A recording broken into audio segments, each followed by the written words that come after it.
Olá, queridos amigos, tudo bem com vocês? Que a graça e que a gloriosa paz do Senhor Jesus seja com cada um de vocês que estão aí me acompanhando, que estão aí me assistindo. Gostaria de pedir desculpas porque nós tivemos um pequeno probleminha com a nossa primeira transmissão. Acabou caindo aí a transmissão, mas graças a Deus nós já estamos de volta. E eu gostaria de estender a você uma bênção do Senhor, que o Senhor abençoe e guarde você em todos os seus caminhos. Eu agradeço muito a você que está aí se unindo a nós nessa transmissão ao vivo, para juntos começarmos a estudar a Bíblia com um tema maravilhoso, uma série de estudos intitulada Ensinos de Jesus, né? Então seja muito bem-vindo à nossa primeira live, né? E eu espero que esse estudo bíblico possa fazer todo sentido e possa abençoar muito a sua vida, tá?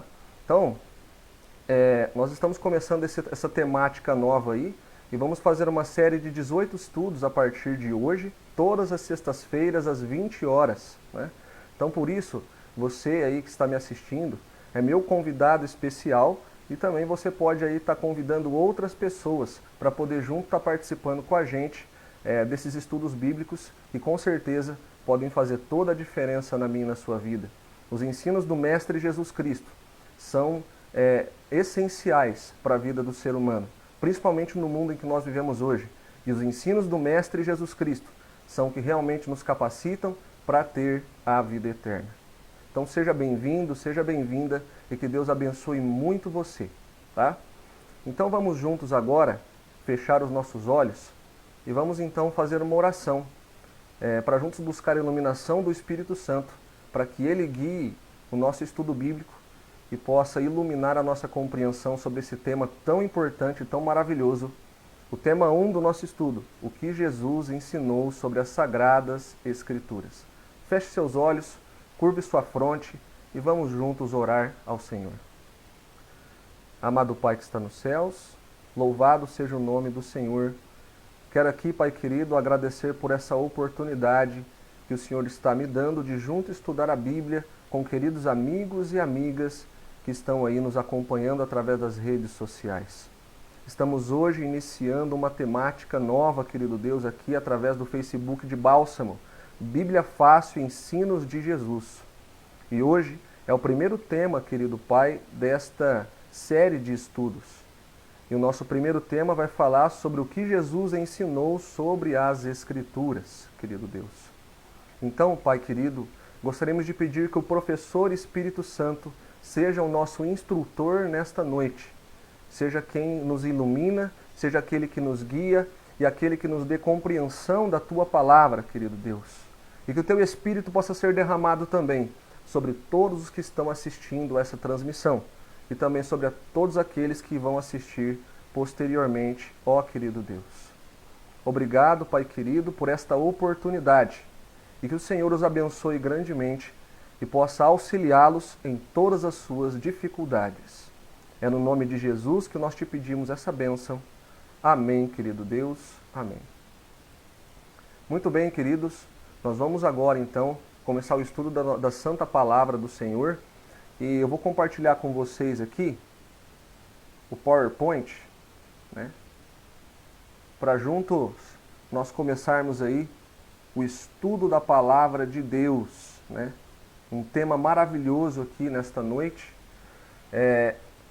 Tema 1, né, da nossa série de estudos, o que Jesus ensinou sobre as Escrituras.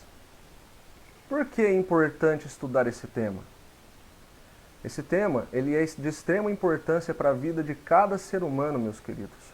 Pois a Bíblia Sagrada, ela é um manual, né?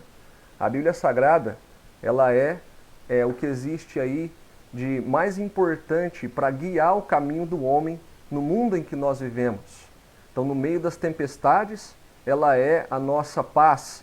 E no meio das aflições, ela é aquela que nos dá ânimo, que nos dá esperança. E também no meio das trevas, a Bíblia é a nossa luz. Então, hoje nós vamos entender o que Jesus ensinou sobre as Sagradas Escrituras. Tá? Muito bem, meus queridos. Então, como eu disse para vocês, a Bíblia ela é como um manual, não é? Então, quando a gente compra um aparelho, quando a gente compra alguma coisa, a gente geralmente recebe o manual. Quando a gente compra um celular, quando a gente compra um aparelho de som, uma televisão, uma geladeira ou qualquer coisa assim do tipo, nós recebemos um manual. E ali nesse manual tem exatamente todas as funções que aquele aparelho oferece, bem como tem também como a gente faz para poder executar todas essas funções da maneira correta, da maneira certa, não é? Então, é necessário a gente ler o manual de instruções para que a gente então não mexa de uma forma errada no aparelho, para que a gente não cause defeitos no aparelho, para que a gente não estrague no aparelho, que a gente saiba utilizá-lo da melhor maneira possível, não é? E assim, meus queridos, a Bíblia também, ela é o manual de instrução de Deus para a humanidade, tá? Então a Bíblia nos ensina os caminhos por onde nós devemos andar, as decisões que nós devemos tomar. Ela nos ensina o que é certo e o que é errado diante da vontade de Deus, que é o detentor da justiça, não é? A Bíblia também, ela nos ilumina sobre, diante das dificuldades, né? Quais são as decisões que a gente tem que tomar diante das dificuldades. A Bíblia nos ensina também o que a gente deve comer, o que a gente deve beber, como a gente deve se comportar. A Bíblia nos ensina como a gente deve se vestir. A Bíblia nos ensina como a gente deve tratar o próximo, como a gente deve criar os filhos. A Bíblia nos ensina sobre dinheiro, como administrar o nosso dinheiro. A Bíblia nos ensina o caminho da salvação, o caminho de Deus, a vontade de Deus. Ou seja, realmente, a Bíblia é um manual de instruções para a humanidade. Ela é a carta de amor de Deus para todo ser humano. Eu digo mais, a Bíblia também é um chamado para você e para mim, um chamado para um relacionamento com Deus, né? Um relacionamento íntimo, onde o Senhor fala conosco através da sua palavra e nós falamos com Ele através da oração. Então a Bíblia é um chamado para um relacionamento. E é o manual de Deus, uma carta de amor para o homem viver num mundo cheio de pecado, num mundo cheio de dor e de doenças, para que a gente seja protegido, seja guiado, seja guardado em todas as áreas da nossa vida. E tenha sabedoria, principalmente sabedoria, para tomar decisões pautadas na vontade de Deus e na sabedoria do Senhor também. Certo, meus queridos? Muito bem. Eu gostaria de compartilhar com vocês aqui o pensamento de alguns grandes pensadores. Tá? Por quê? Muitas pessoas dizem por aí que a Bíblia é um livro para pessoas incultas, para pessoas que não têm estudo, né? E que grandes cientistas e que grandes estudiosos não devem estudar a palavra de Deus, pois a Bíblia é um livro para pessoa leiga, para pessoa inculta e tudo mais. Mas será que realmente é assim? Gostaria de compartilhar com vocês aqui, ó, essa primeira imagem que vocês estão vendo é do Isaac Newton, que viveu de 1642 a 1727. Isaac Newton, ele era um grande cientista, um matemático e também um teólogo. Então, Isaac Newton, ele era um grande estudioso, um grande cientista. E Isaac Newton, ele criou a lei da gravidade, tá? E olha só o que ele diz sobre as Escrituras.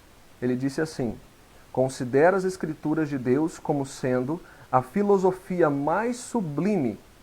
Eu encontro mais marcas de autenticidade na Bíblia do que em qualquer história profana, seja qual for.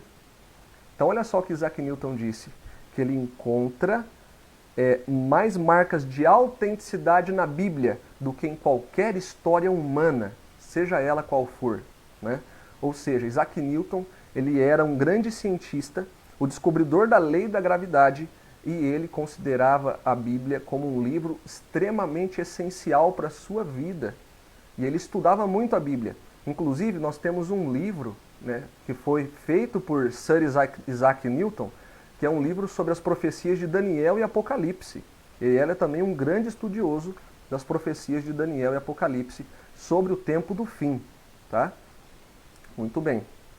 O próximo aqui que a gente vai ver é a imagem do Robert Boyle, que viveu de 1627 a 1691.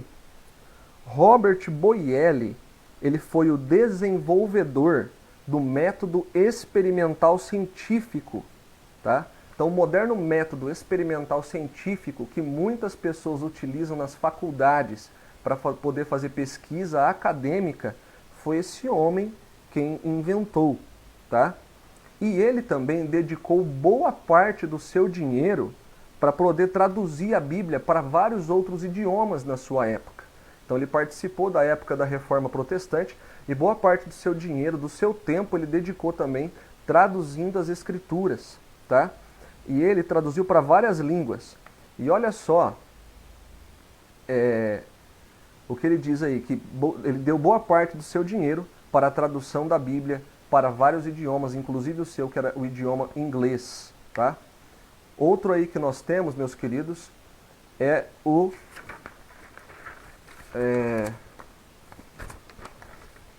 nome dele é Sir William. Esse homem, ele foi o descobridor do planeta Urano em 1781, ou seja, ele era um grande astrônomo, tá? E olha só o que esse rapaz, o que este homem disse sobre a Bíblia. Todas as descobertas humanas parecem ter sido feitas com um propósito único, de confirmar cada vez mais fortemente as verdades contidas nas Sagradas Escrituras, não é? Ou seja, um grande astrônomo, um grande cientista, que foi descobridor do planeta Urano, ele também diz que todas as descobertas humanas parecem ter sido feitas com um propósito único, de cada vez mais fortemente confirmar as verdades contidas nas Sagradas Escrituras. Ou seja, ele era um grande estudioso da Bíblia também, não é? Vamos ver aí mais um, meus queridos. Nós temos também este outro homem, George Washington. Muitos de vocês já devem ter ouvido falar deste homem. Este homem viveu de 1732 a 1799 e ele foi o primeiro presidente dos Estados Unidos da América, tá? E ele foi também um dos maiores gênios militares. Ou seja, ele era um homem muito culto também, muito inteligente. E olha só o que George Washington disse sobre a palavra de Deus. Ele disse assim: impossível é governar bem o mundo sem Deus e sem a Bíblia. Então olha só o carinho que ele tratava as Escrituras. Ele diz que impossível é governar bem o mundo sem Deus e sem a Bíblia. Que verdade extraordinária, né? Se todas as nações, todos os presidentes das nações pensassem como este homem, se o presidente do Brasil ou o presidente de qualquer outro país pensasse como este homem, talvez nós teríamos um governo, um país muito diferente do que nós temos hoje, né?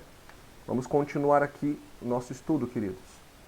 Este outro homem aí, ele é Samuel Morse. Morse, talvez aí muitos já devem estar identificando ele com o código Morse, né? É isso mesmo. Samuel Morse, ele era um norte-americano e ele criou o primeiro sistema de telegrafia para converter impulsos elétricos em sinais gráficos, tá? Ou seja, ele criou o código Morse.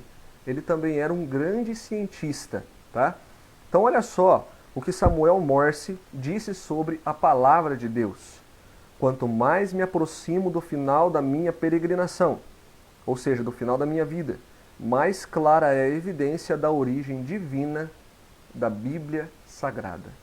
Ou seja, ele disse que quanto mais os anos da sua vida iam passando, quanto mais ele conhecia a palavra de Deus, mais ele via a origem divina das Sagradas Escrituras. Tá?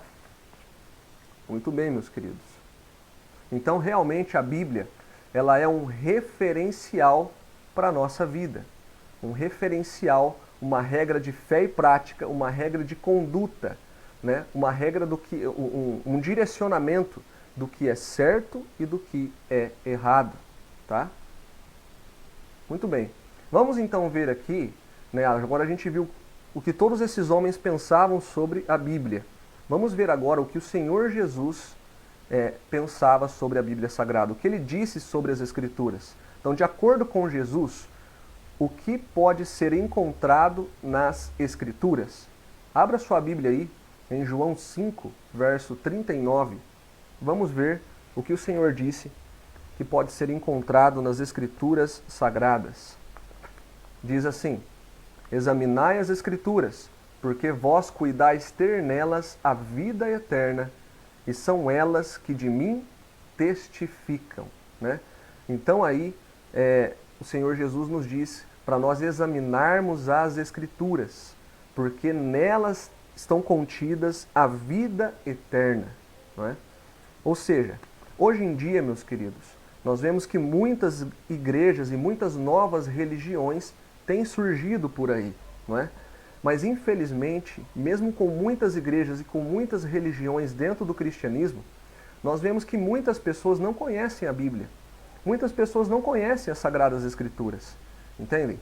Então, o Senhor Jesus, ele nos estimula, ele diz para nós examinarmos as Escrituras, porque nelas estão o caminho da salvação. É nela que está o modo, o jeito, ou seja, como eu faço para poder ser salvo diante de um Deus tão poderoso e santo, não é? O caminho da salvação, a direção para o homem ter novamente, para o homem ser novamente aceito por Deus, ser recebido por Deus, é as Sagradas Escrituras, não é? Este livro, meus queridos, a Bíblia, ela tem a resposta para todas as inquietudes da humanidade. Todas as inquietudes do homem, a Bíblia tem a resposta. Todas as principais perguntas que rodeiam a vida do ser humano, a Bíblia tem a resposta, tá? E além do mais, todas as temáticas modernas, né, que envolvem aí a vida do homem, também a Bíblia tem a resposta. A Bíblia é um livro atemporal, né? Não importa que já faça aí mais de 2000 anos que ela tenha ficado pronta, né?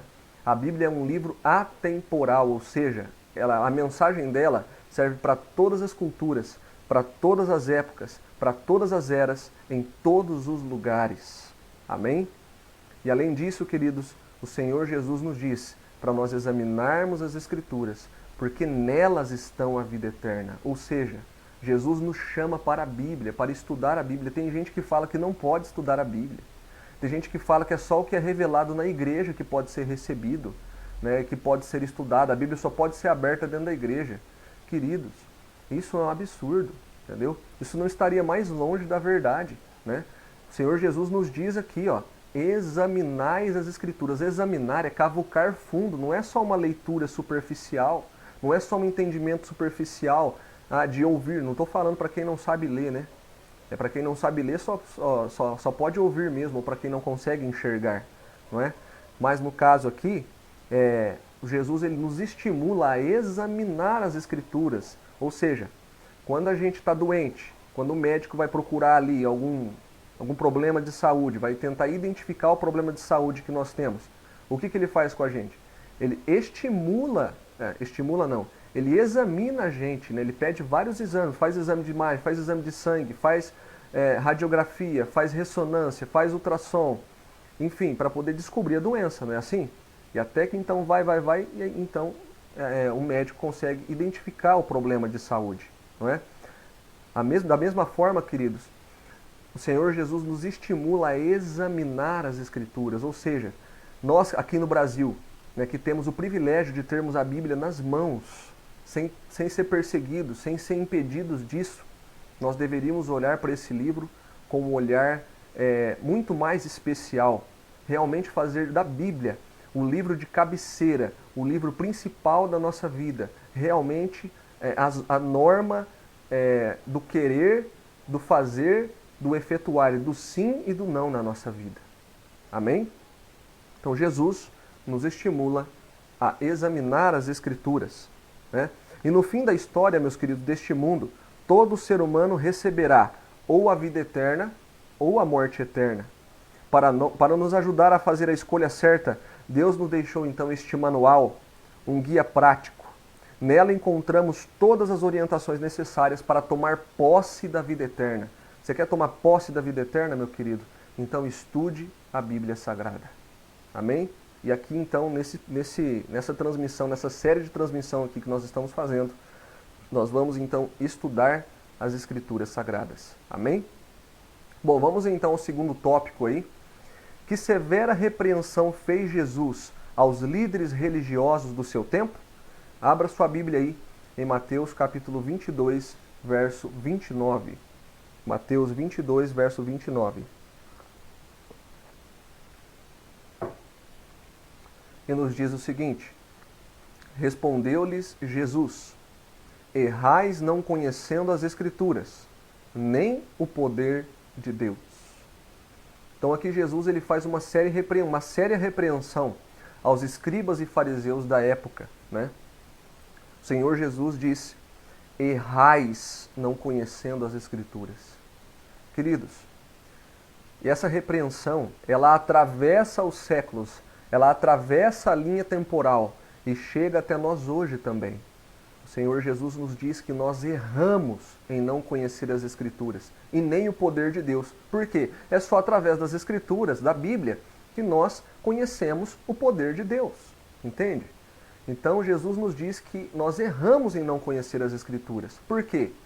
Porque a gente vai sempre tomar decisões erradas, a gente vai geralmente tomar decisões pela nossa própria cabeça, pelo nosso próprio entendimento, seguindo as vontades da carne, os desejos do coração. A gente não vai ter uma linha de referência e tudo mais.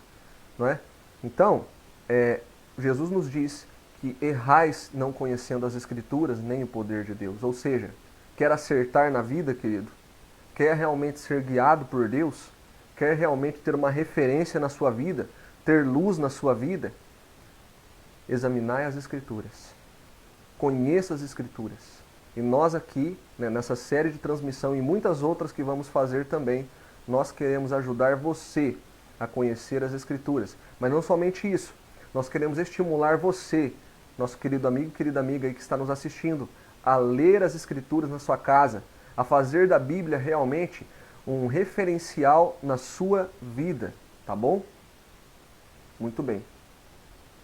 Bom, como interpretar as Escrituras, né? Vamos ver aqui então. Qual é a Bíblia que Jesus usava na sua época? Né? Vamos entender então um pouquinho sobre como interpretar as Escrituras e qual era a Bíblia que Jesus usava na sua época. Para isso, nós vamos ver aqui dois textos, tá? Mateus 5,17 e Mateus 7,12.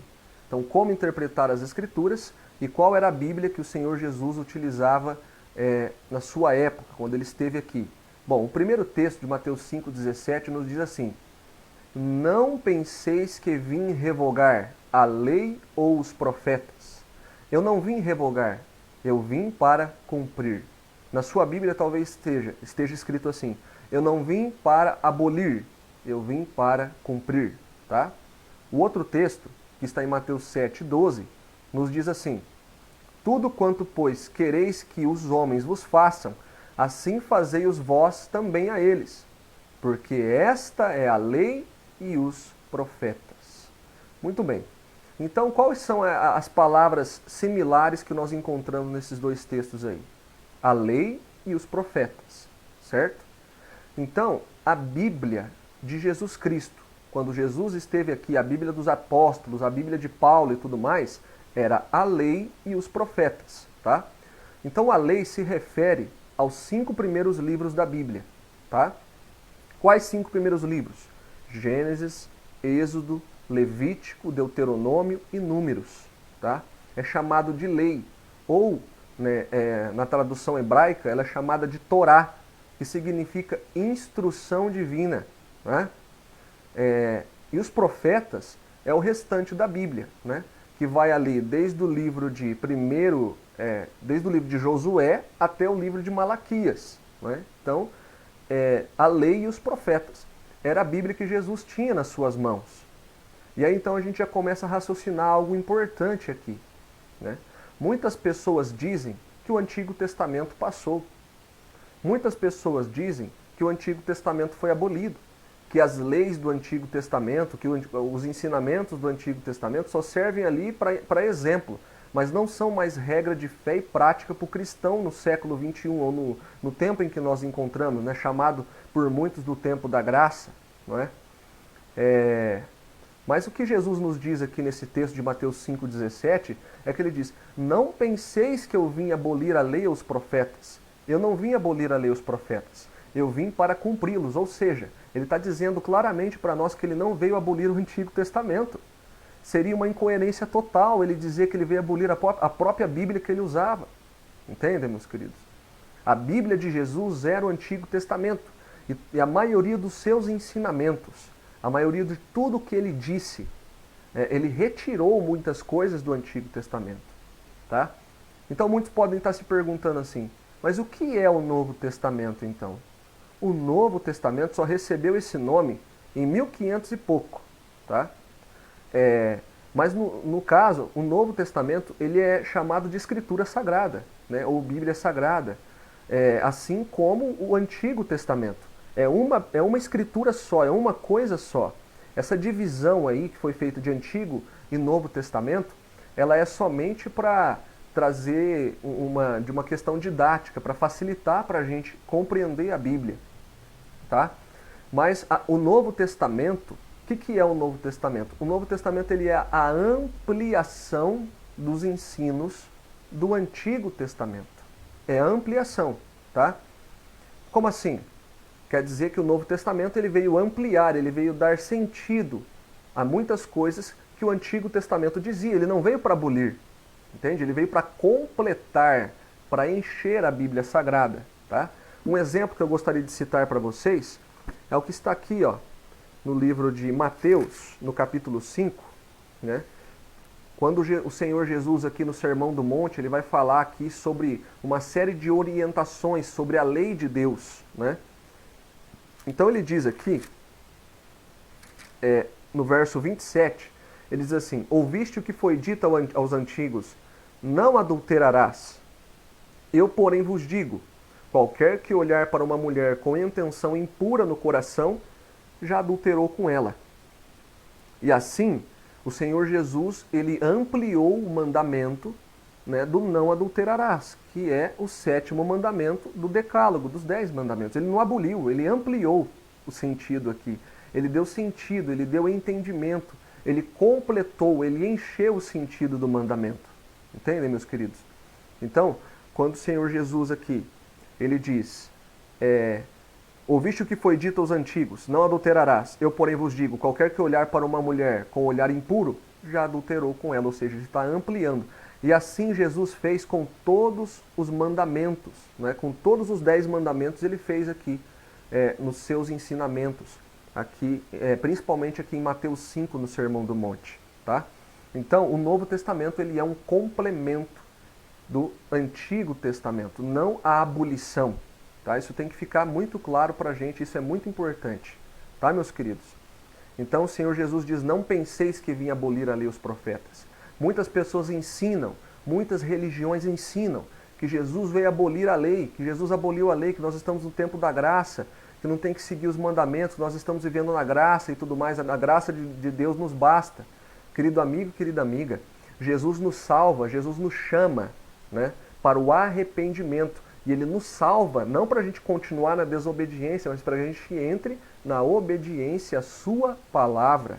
Não é? Por isso que ele diz, não vim abolir a lei ou os profetas, eu vim cumprir. Ou seja, além de obedecer perfeitamente, o Senhor Jesus Cristo, o Senhor Jesus, ele ensinava, né? Ele completava o sentido daquilo que ele estava dizendo. Tá bom, meus queridos? Vamos então passar aqui para o próximo slide. Tá? Bom, vamos aqui então entender um pouquinho da origem divina das Escrituras Sagradas. Tá? Vamos lá então. Vamos abrir a Bíblia aí em 2 Pedro, no capítulo 1, verso 21. Vamos entender aí então um pouquinho da origem das Escrituras Sagradas, tá? 2 Pedro, no capítulo 1, versículo 21. Vai nos dizer assim: porque nunca jamais qualquer profecia foi dada por vontade humana. Entretanto, homens santos falaram da parte de Deus, movidos pelo Espírito Santo. Então, nenhuma escritura foi dada por vontade humana, meus queridos. mas homens santos falaram da parte de Deus. Ou seja, a Bíblia é um livro inspirado, tá? E ela foi escrita por cerca de 40 escritores. O principal autor da Bíblia é um autor só, e esse autor é Deus, tá? E o que faz da Bíblia um livro tão sobrenatural? Pelo menos 3 pontos aqui importantes, tá bom? O primeiro ponto que faz da Bíblia um livro extremamente sobrenatural é que a Bíblia tem o poder de prever o futuro. Ou seja, a Bíblia não, né? Deus tem o poder de prever o futuro, né? Quando a gente abre a Bíblia ali no livro de Daniel, no capítulo 2 e no capítulo 7, nós vemos o desenrolar da história ali descrito no livro de Daniel. Daniel foi escrito cerca de 600 anos antes de Cristo, né?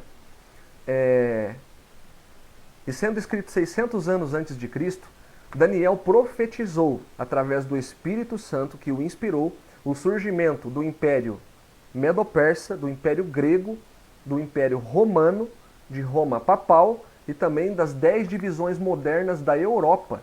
E além disso, no Apocalipse também nós temos a previsão do surgimento até da França e do acontecimento da Revolução Francesa. O segundo ponto que torna a Bíblia um livro extremamente especial e sobrenatural é que a Bíblia tem a capacidade de transformar a vida do ser humano, né?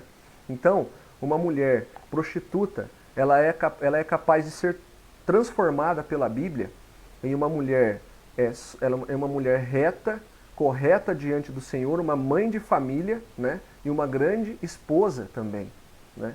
Um ébrio, ou seja, um alcoólatra, um usuário de drogas, também ele é capaz de ser transformado pelas Escrituras Sagradas em uma pessoa sóbria, em um pai de família e também um grande esposo. Então a Bíblia ela tem um grande poder sobrenatural, porque ela é inspirada por Deus. Ela não contém a palavra de Deus. A Bíblia ela é a palavra de Deus inspirada, meus queridos. Tá? Bom, além disso, né, nós temos também o Jesus histórico. Né? Como que a gente comprova que Jesus existiu? A própria história, né, a própria arqueologia comprova que o Senhor Jesus existiu, né? Nós temos ali na época de Jesus Cristo um grande historiador judeu chamado Flávio Josefo, tá? E esse Flávio Josefo, esse grande historiador judeu,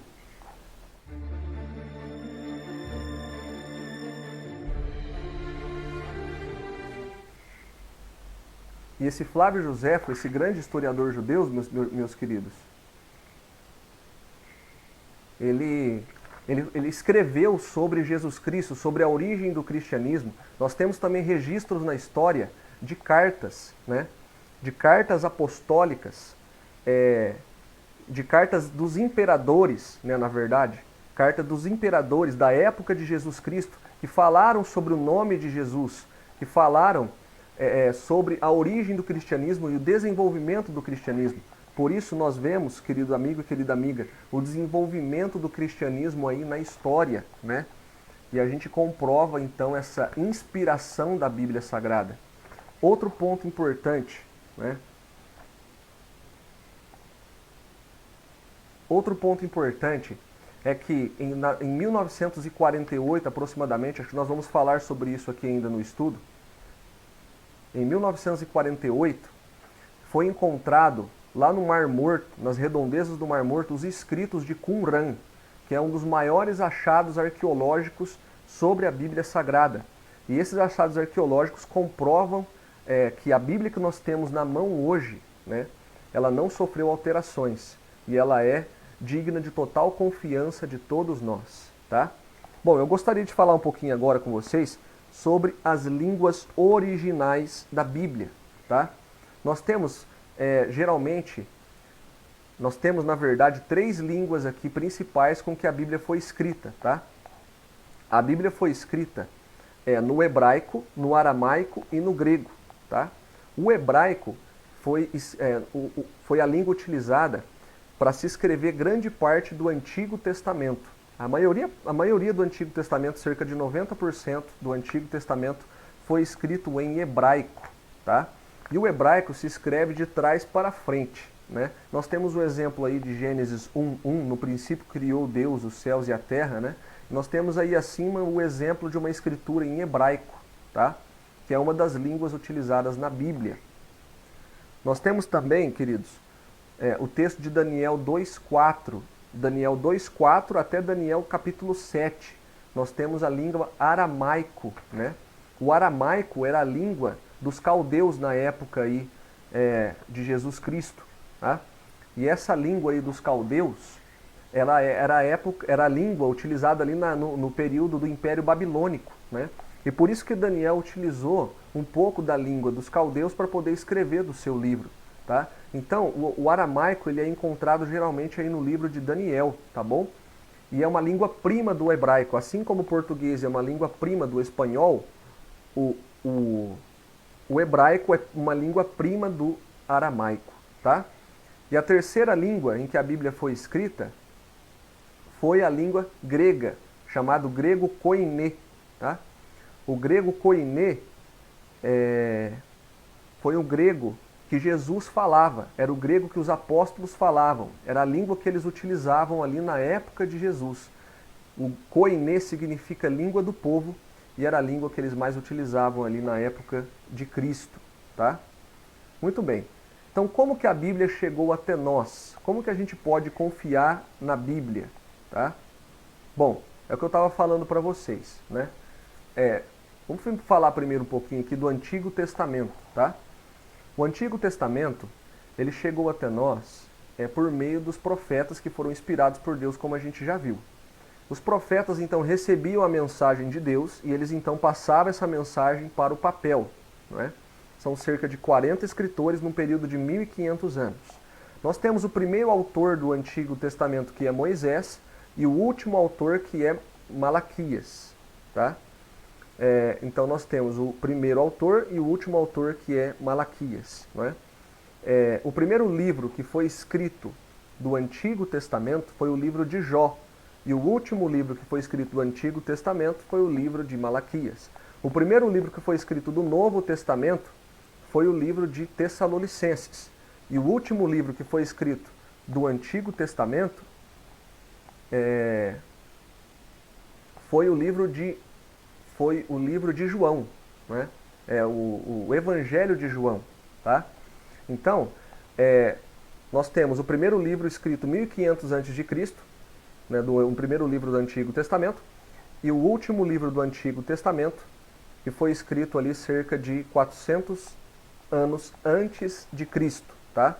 O primeiro livro do Novo Testamento só começou a ser escrito cerca de 20 ou 30 anos após a morte e a ressurreição do Senhor Jesus Cristo, tá?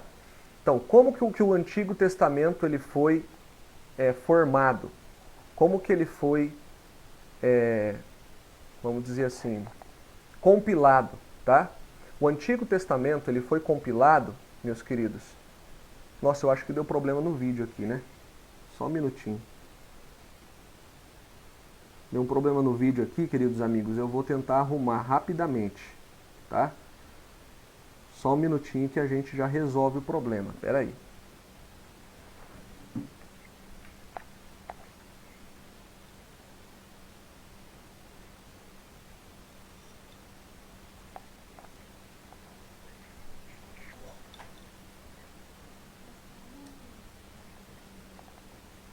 Mas tá dando pra ouvir?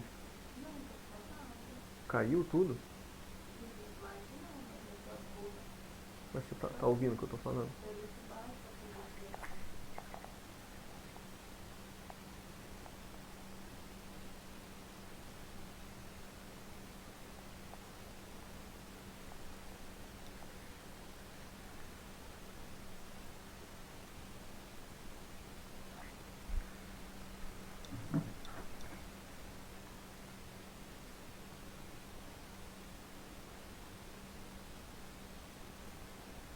Muito bem, só um minutinho, meus amigos, eu estou resolvendo aqui o problema da imagem do vídeo, tá? Que acabou caindo aí a imagem. Nós já estamos recuperando, se Deus quiser. Muito bem, aí eu acho que agora já voltou.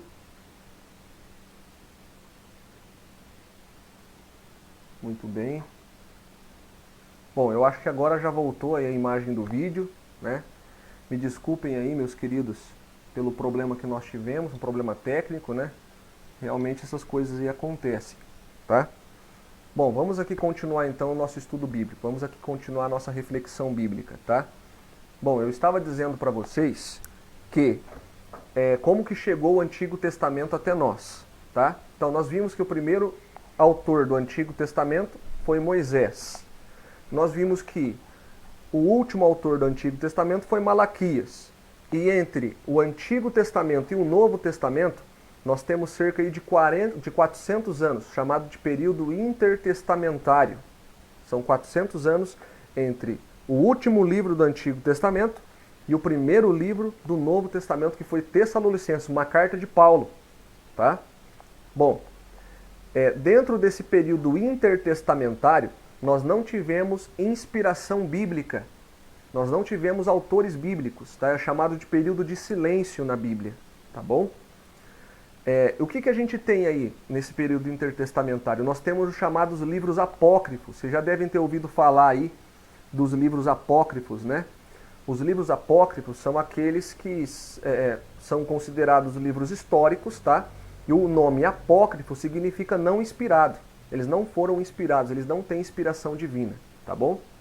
Muito bem. Então nós temos aí 1 Macabeus, 2 Macabeus, Judite e vários outros livros apócrifos aí. São cerca de 7 livros apócrifos, tá? Geralmente eles têm nas Bíblias católicas, na Bíblia de Jerusalém, que é uma Bíblia católica muito utilizada, a gente encontra os livros apócrifos, tá bom? Mas eles não são inspirados, porque eles foram inseridos no cânon bíblico. O cânon bíblico é a Bíblia fechada, tá? É chamado livros inspirados. Então, quando eu falar cânon bíblico, se refere aos livros inspirados da Bíblia, tá bom? Bom, continuando aqui. Então, como que o Antigo Testamento foi formado, tá? O Antigo Testamento foi compilado, meus queridos, com o chamado grande escola, a grande sinagoga, tá? Chamada grande sinagoga. Então, quando o último livro do Antigo Testamento, que foi Malaquias, foi escrito, alguns grandes rabinos, nessa grande sinagoga, eles se reuniram por volta do ano 200 a.C., e eles começaram a compilar, a analisar as escrituras dos profetas, né? E ali então, com muita orientação de Deus, eles compilaram o Antigo Testamento, tá? Então, cerca de 200 anos antes de Cristo nascer, nós já tínhamos o Antigo Testamento todo compilado e já montado no cânon bíblico, considerado completamente inspirado, tá? Bom, como que o Novo Testamento chegou até nós? O Novo Testamento ele teve uma formação um pouquinho diferente, tá? Conforme os escritos foram sendo produzidos, né, eles não foram sendo armazenados e guardados assim como os escribas faziam com o Antigo Testamento. Eles foram sendo enviados às igrejas, né, como cartas, como documentos e tudo mais, as igrejas fundadas, tá? E aí, mais ou menos por volta aí do ano 100 até o ano 200 depois de Cristo, né, alguns grandes estudiosos bíblicos, judeus e cristãos, né, ali chamado dos pais da igreja, eles se reuniram também pedindo orientação do Espírito Santo e levando em consideração algumas coisas muito importantes, alguns aspectos muito importantes. Eles fizeram a montagem do Novo Testamento. E o que eles levaram em consideração para montar o Novo Testamento? Tá? Eles levaram em consideração o primeiro aspecto. Se aquele autor do Novo Testamento era um apóstolo, ou seja, ele conheceu Jesus, ele viveu com Jesus, ou se ele era um discípulo de um dos apóstolos do Senhor Jesus Cristo. Então eram dois aspectos importantes que eram considerados aqui para formar o Novo Testamento. Para considerar este livro inspirado e aquele outro livro não inspirado. Tá? O terceiro ponto que era considerado para montar o Novo Testamento foi se aquele livro, aquela mensagem trazida, se ele entrava em contradição com os escritos do Antigo Testamento. Porque se entrasse em contradição, não era considerado inspirado. tá? Porque o próprio Jesus disse que não veio abolir a lei e os profetas, né? Então, é um texto de Isaías 8:20 que diz: a lei e ao testemunho. Se eles não falarem dessa forma, jamais verão a alva, né? Então, o escrito também, ele não poderia contradizer o Antigo Testamento, não é? E ele também, esse escrito, um quarto aspecto que era levado em consideração para montar o Novo Testamento, é que esse escrito, ele não poderia ter sido escrito muito tempo depois da morte do Senhor Jesus Cristo. Tá? Então, se Jesus morreu e ressuscitou aí no ano 31 da nossa era, né, se um escrito foi escrito no ano 50 e a pessoa falava que era de um apóstolo, que era de um discípulo e tudo mais, já não era considerado, já era excluído, tá bom? Por isso que nós encontramos aí na internet, né, o livro de Enoque, o Evangelho de Pedro, tá? E muitos outros escritos aí que não estão na Bíblia, que tem gente falando que deveria estar, mas na verdade não estão porque eles foram analisados, foram levados vários aspectos em consideração para eles não estarem, tá bom? Muito bem. E como que a gente tem certeza de que a Bíblia que nós temos hoje era a mesma Bíblia que os apóstolos, que os discípulos utilizavam e que ela não foi alterada pelo homem no decorrer da história? Bom, essa foto que vocês estão vendo aqui na apresentação de slides, estão vendo aqui, estou passando o mouse aqui, ó. Essa foto aqui, ela se refere às cavernas de Qumran, como eu estava dizendo para vocês. Um menino, pastor de ovelhas, ele estava trabalhando ali ao redor dessas cavernas, tá? E ele então perdeu uma de suas ovelhas, né?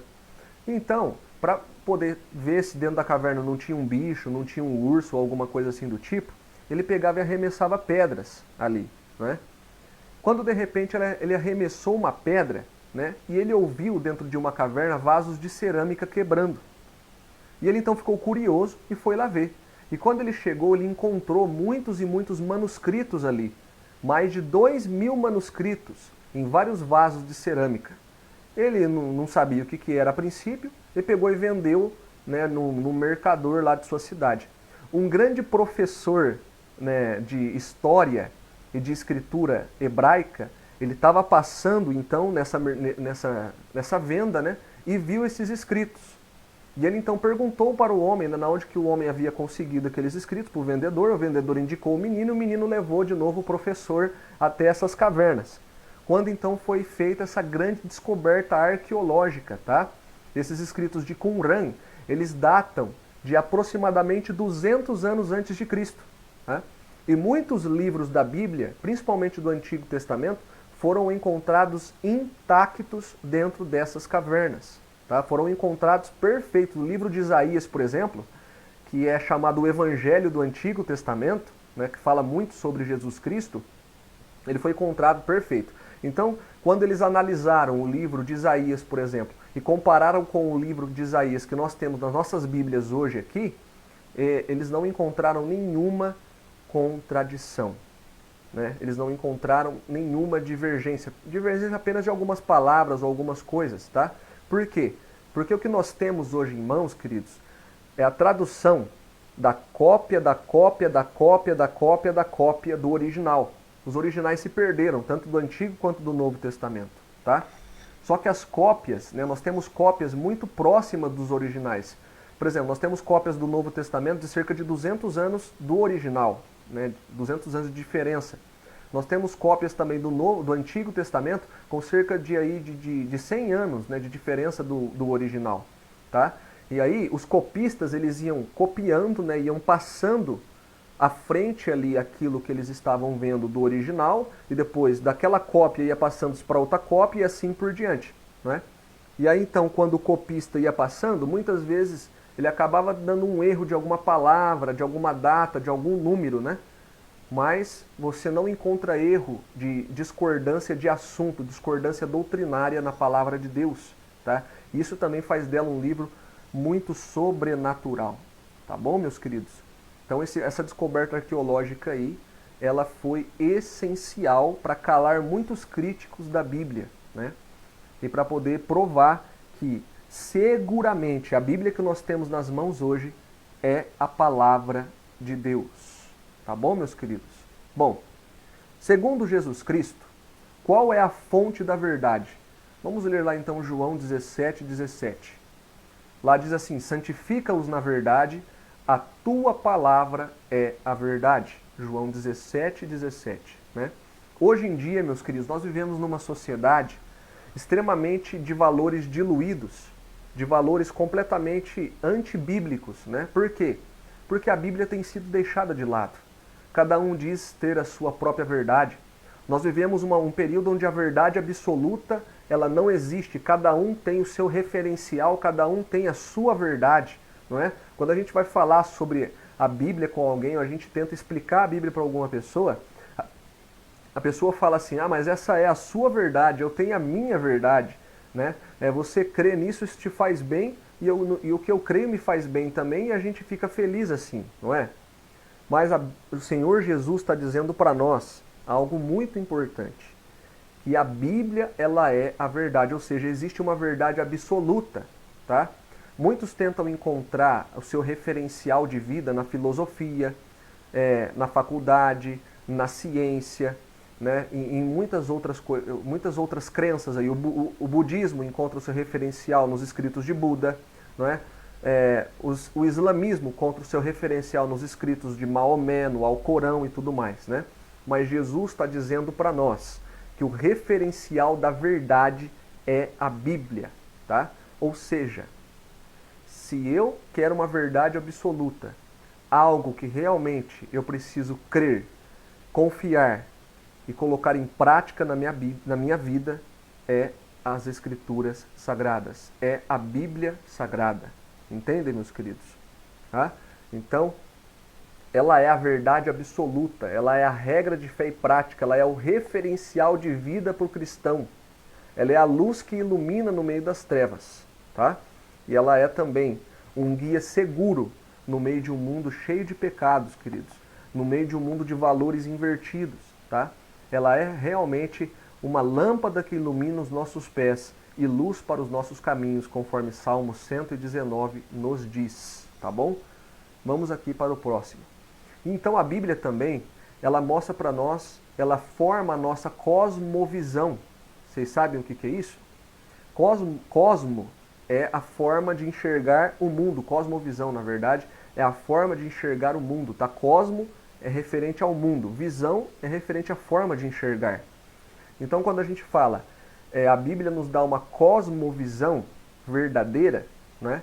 Quer dizer que a Bíblia nos ensina a enxergar as coisas, a enxergar o mundo, a enxergar os relacionamentos, a enxergar a família, a enxergar as pessoas, a enxergar os ensinamentos do mundo com uma cosmovisão bíblica, não é? Então, quando a pessoa estuda a Bíblia, quando ela examina as Escrituras, ela vai desenvolver a cosmovisão não do homem, não da filosofia, não da ciência, mas ela vai desenvolver a cosmovisão de Deus. Entende, meu querido amigo e querida amiga? Quando a pessoa estuda a Bíblia, ela desenvolve a cosmovisão de Deus, a maneira de Deus enxergar as coisas. E qual é a melhor maneira de se enxergar o mundo, se não for por meio dos olhos de Deus? E assim o Senhor quer fazer conosco também. Quer nos trazer a cosmovisão bíblica, tá? Bom, quais são os benefícios então trazidos pelo estudo da Bíblia? Vamos abrir a Bíblia lá em 2 Timóteo 3, de 15 a 17, e nós temos o seguinte ali escrito: e que desde a tua infância sabe as sagradas letras que podem tornar-te sábio para a salvação pela fé em Cristo Jesus. Pois toda a Escritura é inspirada por Deus e útil para o ensino, para a repreensão, para a correção e para a educação na justiça, a fim de que o homem de Deus seja perfeito e perfeitamente habilitado para toda boa obra. Então, quais são os benefícios, né, de se estudar a palavra de Deus? Bom, o primeiro benefício que o Senhor nos diz aqui é que a gente vai se tornar sábio. Não é? Você quer ter sabedoria? Sabedoria é diferente de inteligência, viu? Tem gente que é muito inteligente, mas não é sábio. Não é? Sabedoria vem das Escrituras. A verdadeira sabedoria vem da mente de Deus, vem do conhecimento de Deus. Então, quando a gente adquire o conhecimento de Deus, a gente verdadeiramente se torna um sábio. Sábio para quê?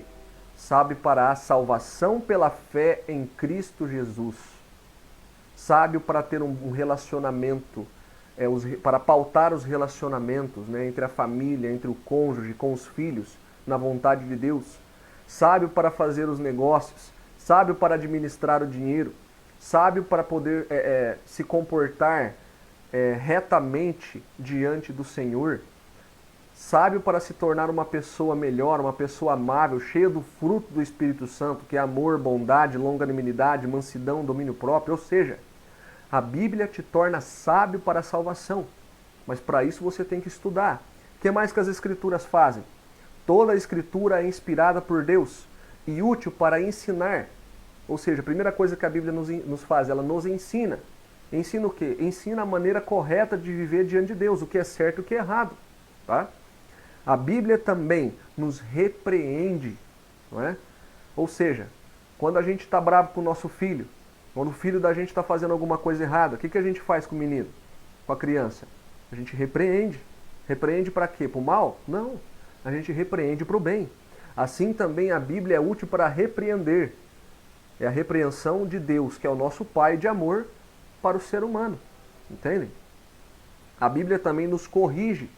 Ou seja, se eu estou indo para um lado errado, se eu estou fazendo alguma coisa errada, se eu estou indo na direção errada e tomando decisões erradas, a Bíblia então ela me corrige a minha direção.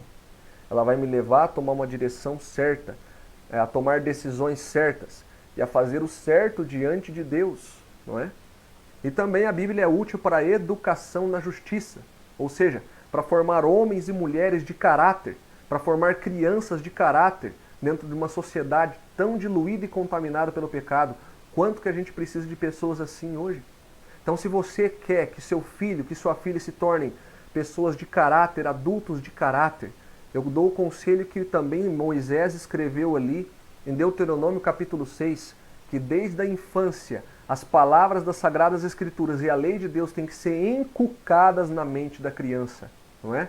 E também então a Bíblia nos educa para a justiça, para sermos justos diante de Deus e também diante dos homens, não é? E também no verso 17, a Bíblia nos diz que o homem de Deus, para que o homem de Deus seja perfeito e perfeitamente habilitado em toda boa obra. Ou seja, a palavra de Deus, o estudo da Bíblia nos aperfeiçoa para toda boa obra, meus queridos amigos e queridas amigas. Tá bom? Vamos continuar aqui. Por quanto tempo a palavra de Deus teria validade? Quanto tempo a Bíblia tem validade? Será que ela perde a sua validade? Será que ela tem validade só lá para trás? Só lá na época de Jesus? Só na época dos profetas? Vamos ver o que diz esses dois textos aqui. Ó. Mateus 24:35 nos diz: passará o céu e a terra, porém as minhas palavras não passarão. Ou seja, a palavra de Jesus Cristo dura para todo sempre. E o Antigo Testamento? Isaías 40, verso 8 diz: seca-se a erva, cai-se a sua flor, mas a palavra do nosso Deus permanece eternamente. Ou seja, queridos, a Bíblia ela é um livro atemporal. Ela não depende de tempo, ela não depende de cultura, ela não depende da modernidade para estar valendo ou não para a vida do ser humano. Ela é um livro em que todos os seus ensinamentos, os seus princípios e os seus valores, eles são, desde a origem da humanidade até os nossos dias e até o fim dos séculos. Pois a palavra do Senhor permanece para todo o sempre. Amém? E que maravilha que é isso. Porque Deus preservou a sua palavra para que permanece para todo sempre, para que fosse recebida por cada um de nós hoje e nós tivéssemos acesso a ela hoje, tá? Bom, sobre quem Cristo escreveu uma bênção especial. Vamos ver o que diz Lucas 11:28. Sobre quem que Cristo ele colocou uma bênção especial. Vamos ver? Ele, porém, respondeu: antes, bem-aventurados são os que ouvem a palavra de Deus e a guardam. Em outras traduções está escrito assim: ele respondeu: antes, felizes são os que ouvem a palavra de Deus e a praticam. Em Apocalipse 1, capítulo 3, e Apocalipse capítulo 1, verso 3, nos diz que Bem-aventurados são aqueles que ouvem a palavra desta profecia e aguardam, porque o tempo da volta de Cristo está próximo. Ou seja, não é somente ouvir, não é somente ler a Bíblia, nós temos que colocá-la em prática. Senão, como diz ali Tiago capítulo 1, do verso 20 em diante, nós estaremos enganando a nós mesmos, tá? Então o Senhor Jesus nos diz que bem-aventurado não é somente aquele que ouve e que lê a Bíblia, não. É aquele que pratica, é aquele que guarda a palavra de Deus. Então aqui já tem um convite especial para você, para fazer para você já, né? Um apelo para fazer para você. Para que você tome a Bíblia todos os dias, querido amigo, querida amiga. Faça dela realmente o manual da sua vida, o livro mais importante da sua vida. E passe a estudá-la, a examiná-la, a lê-la e a colocar em prática os seus ensinos na sua vida, tá? Bom, vamos ver aqui. Como interpretar as Escrituras, não é? O Senhor Jesus nos diz em Lucas 24, 27, e começando por Moisés, discorrendo por todos os profetas, expunha-lhes o que a seu respeito constava em todas as Escrituras. Lucas 24, verso 27. Não é? Ou seja, quando a gente vai estudar um tema bíblico, a gente tem que pegar desde Gênesis até Apocalipse e então estudar aquele tema em todos aqueles livros ali, retirar o ensinamento sobre aquele determinado tema que a gente está estudando de todos os livros, e então a gente vai ter o ensinamento bíblico sobre aquele determinado tema. Ou seja, Jesus está falando aqui sobre a sua vinda, a primeira vinda dele, né, nesse texto aqui, como Messias. Então quando ele foi explicar sobre sua primeira vinda como Messias, ele foi pegando todos os textos que falavam sobre sua primeira vinda, desde Gênesis até o livro de Malaquias, que era o último livro do Antigo Testamento. Não é? E ele então ali fez, ele compilava aqueles textos, e então dizia, essa aqui é o ensinamento das Sagradas Escrituras sobre a minha vinda, né? Sobre a vinda do Messias, do Salvador. Tá? Então começando por Moisés, discorrendo por todos os profetas, Jesus expunha-lhes o que a seu respeito constava em todas as Escrituras. E assim a gente tem que fazer com todos os temas bíblicos também. Eu não posso pegar um verso isolado e criar uma doutrina em cima disso. Tirar fora do contexto, né? Porque tem um ditado que diz assim, muitos tiram um texto fora de contexto para gerar um pretexto para formar uma religião. Né? Muito bem. Bom, e como as pessoas reagem ao ensino das Escrituras? Tá? Ali em Mateus, no capítulo 13, nós temos a parábola do semeador. Não é? E diz lá que um semeador saiu a semear, não é? E que a primeira semente caiu à beira do caminho. E veio então os pássaros, né? E comeu a semente. O que isso significa? O que significa a semente que caiu à beira do caminho em Mateus 13? E veio os pássaros e comeu a semente. Vamos para o verso 19. Ali nos diz o seguinte. Mateus 13, verso 19. Diz assim: a todos que ouvem a palavra do reino e não compreendem, vem o maligno e arrebata os que lhe foi semeado no coração. Este foi o que foi semeado à beira do caminho. Então o primeiro tipo de pessoa que recebe as Escrituras, ou o primeiro solo que foi descrito por Jesus aqui, né? Porque a Bíblia é a semente. O nosso coração, a pessoa é o solo, não é? E as coisas que vão acontecendo aqui durante o plantio que Jesus está aqui descrevendo, né, são as coisas que acontecem na vida da pessoa com relação ao recebimento da palavra de Deus. Então a primeira semente que cai à beira do caminho é aquela pessoa que ouve as Escrituras, né, só que não compreende. Por que não compreende? Porque a pessoa, ela não examina, ela não se firma nas Escrituras, ela não busca estudar, ela não busca compreender mais a fundo. Não é? E então, o maligno vem e arrebata o ensinamento na mente da pessoa, ocupa a mente da pessoa com outras coisas. A pessoa então não se apega às Escrituras, não se apega à Bíblia. Então se torna uma presa fácil para o maligno, e o maligno vem e arrebata o ensinamento da mente da pessoa. Então essa é a semente que cai à beira do caminho. É aquele que não estuda as Escrituras, que não se firma na palavra de Deus. Tá? O segundo tipo de solo é o solo rochoso, né? O que é a semente que caiu à beira do solo rochoso? Vamos ver ali, que está no verso 20 e 21 de Mateus 13. Nos diz assim, ó: que foi semeado em solo rochoso é o que ouve a palavra e a recebe logo, com alegria, mas não tem raiz em si mesmo, sendo antes de pouca duração. Ele chegando à angústia ou à perseguição por causa da palavra, logo se escandaliza. Ou seja, queridos amigos, aquele que a semente que caiu no solo rochoso é a pessoa que recebe a palavra com alegria. Ela recebe com alegria. Ela fala, nossa, que gostoso, estou aprendendo da Bíblia, estou estudando a Bíblia, não é? E aí até ela aceita os ensinos bíblicos, aceita a vontade de Deus. Só que na primeira dificuldade, na primeira prova que vem por causa da palavra, por causa da Bíblia, ela abandona os ensinamentos, ela desiste. Esse é o tipo de solo rochoso, ele não tem raiz, a raiz não foi firmada, não foi fincada. Tá? E outro ensinamento importante que a gente pode tirar aqui, meus queridos, muitos ensinam por aí que você aceitando Jesus, você vindo para a igreja, você vindo para Jesus, você vai ter uma vida fácil, uma vida de bênção, uma vida de prosperidade, né? Mas não é isso que a Bíblia ensina, não. Jesus nunca ensinou isso, meus queridos. A Bíblia fala que, Jesus ele diz, né, que aquele que quiser vir após mim, tome a sua cruz e negue-se a si mesmo e me siga. Não é?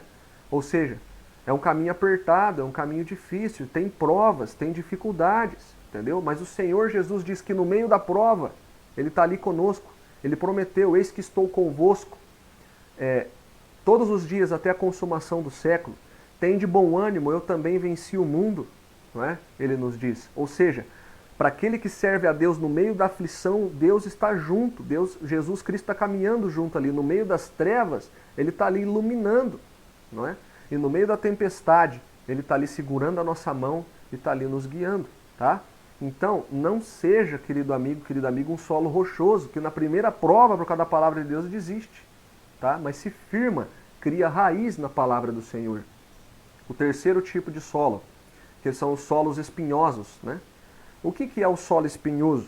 No verso 22 diz, o que foi semeado entre os espinhos é o que ouve a palavra, porém os cuidados do mundo e a fascinação das riquezas sufocam a palavra e ela fica infrutífera.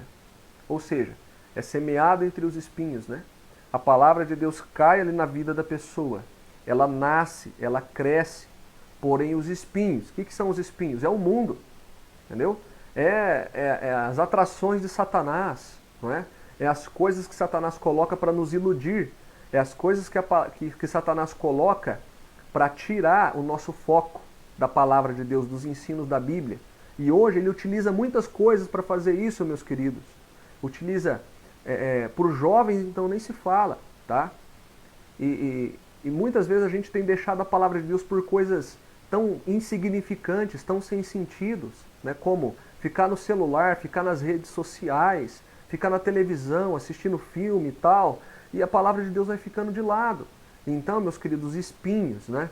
As coisas deste mundo, os prazeres deste mundo, as riquezas, os atrativos que Satanás traz, que são muitos aqui, né? Eles vão sufocando a palavra de Deus que foi plantada na vida daquela pessoa e a palavra morre. Mas louvado seja Deus, porque existe a boa terra, né? E o que é a semente que foi semeada em boa terra? Vamos ver o verso 23, que nos diz assim: mas o que foi semeado em boa terra é o que ouve a palavra e a cumpre. Este frutifica e produz fruto a 100, a 60 e a 30 por um. Ou seja, produz muito fruto. É aquele que ouve a palavra e a pratica. Não é? Esta é a boa terra. Este é o bom solo. Né? E a minha pergunta para você que está aí me assistindo nesta noite. A pergunta para você que está aí me acompanhando nesta noite, nesse nosso primeiro estudo, meu querido amigo, querida amiga. Qual é o solo do seu coração? Você é o solo, é aquela pessoa que recebe a palavra no meio na beira da estrada e logo vem o maligno e arrebata? Ou você é aquela pessoa em que a semente caiu num terreno pedregoso, né? Num terreno rochoso, e aí então não cria raiz, e na primeira dificuldade, na primeira prova, já abandona o Senhor? Ou você é aquele que a semente caiu nos espinhos, não é? E que vem as dificuldades da vida, ou vem os prazeres do mundo, vem Satanás com suas ilusões, com os seus atrativos, e acaba então ali abafando a palavra de Deus na tua vida, e essa palavra morre, ela seca. Ou você vai ser uma terra boa, uma terra que recebe a palavra de Deus com alegria, que recebe a palavra de Deus com prazer, que tem ali desejo de, como uma joia preciosa, de ir cavucando e conhecendo a palavra de Deus. Eu, querido amigo, querida amiga, faço um apelo para você, para que você seja um solo de terra boa, para que você tenha um coração de terra fértil, e que a palavra de Deus, que nós estamos começando a estudar aqui hoje, possa trazer grandes maravilhas, grandes coisas para a sua vida. Amém? Então, seja um solo frutífero, que recebe a palavra de Deus com alegria e que coloca a palavra de Deus em prática. Tá bom, meu querido? Querido amigo, querido amigo. Bom, e qual que deve ser, então, a nossa decisão? Qual deve ser, então, a nossa decisão? Né? Bom, a nossa decisão deve ser de tomar a Bíblia como realmente a palavra de Deus para a nossa vida, a nossa regra de fé e prática. Realmente um livro, o livro mais importante da nossa vida. E o meu apelo para você, nessa noite, é para que você realmente aceite a palavra de Deus como ela é. O assim diz o Senhor, e passe a estudar a palavra de Deus todos os dias, querido amigo, querida amiga. Tá? Passe a ler as Escrituras todos os dias. Passe tempo com Deus todos os dias. E grandes maravilhas vão acontecer na sua vida e na vida da sua família. Tá bom? Então, a nossa decisão deve ser: creio que a Bíblia é a palavra de Deus, inspirada pelo Espírito Santo, e desejo aceitá-la como regra de fé e prática. E prometo, pela graça de Deus, estudar e praticar os seus ensinos. Tá, meus queridos? Bom, nós estamos aqui então finalizando o nosso estudo. Tá? Eu quero pedir desculpa para vocês por qualquer problema que nós tivemos nessa transmissão, porque eu estou aprendendo ainda a fazer esse novo jeito de transmissão, né? Com slides, com vídeos e tudo mais. Mas louvado seja Deus porque você nos acompanhou aí até o final. E eu espero que esses estudos bíblicos, os ensinos de Jesus, possam fazer grande diferença na sua vida e também na vida da sua família. Chame outras pessoas para estudar conosco semana que vem. Tenho certeza que vai ser de grande proveito para você e também para sua família, tá bom? Vamos agora fechar os nossos olhos, vamos juntos fazer uma oração para nós finalizarmos o estudo da palavra de Deus. Feche seus olhos, vamos orar. Querido e amado Pai Celestial, louvado seja o nome santo do Senhor, ó Deus eterno. Queremos agradecer por esse estudo maravilhoso sobre o que Jesus ensinou sobre as Escrituras. Pai querido, obrigado por cada pessoa, cada querido amigo, cada querido irmão que nos acompanhou aqui nesta noite. Que o Senhor possa visitá-los, que o Senhor possa derramar o Teu Santo Espírito, que o Senhor possa estender a Tua poderosa mão sobre cada um deles, e guiá-los no caminho da vida eterna, e ajudá-los, Pai querido, a conhecer a Tua verdade. Pois o Espírito Santo nos diz em Mateus 16:13, que quando vier o Espírito da verdade, Ele nos guiará a toda a verdade. E cada um desses queridos que estão assistindo, que vão assistir ainda essa transmissão, possam ser guiados a toda a verdade. Pai Santo, abençoa cada um deles. Guarde-os de todo perigo e de todo mal, querido Deus. Dê-lhes um santo sábado glorioso na sua presença. Abençoe o seu lar, a sua casa, a sua família, Senhor. Ajude-os também nas suas dificuldades e lutas. E que todos eles possam ser solo fértil. Possam ter uma terra boa, onde a tua palavra cai como semente. E ela cresce, ela nasce, ela cresce e dá fruto. A 60, a 30, a 1000, a 60 e a 30 por um. Senhor, é em nome de Jesus que nós choramos. Amém. Meu querido amigo e querida amiga, muito obrigado por você ter acompanhado o nosso estudo nessa noite. E eu aguardo você na próxima sexta-feira para juntos continuarmos estudando os ensinos de Jesus. E que Deus abençoe muito você. Um grande abraço.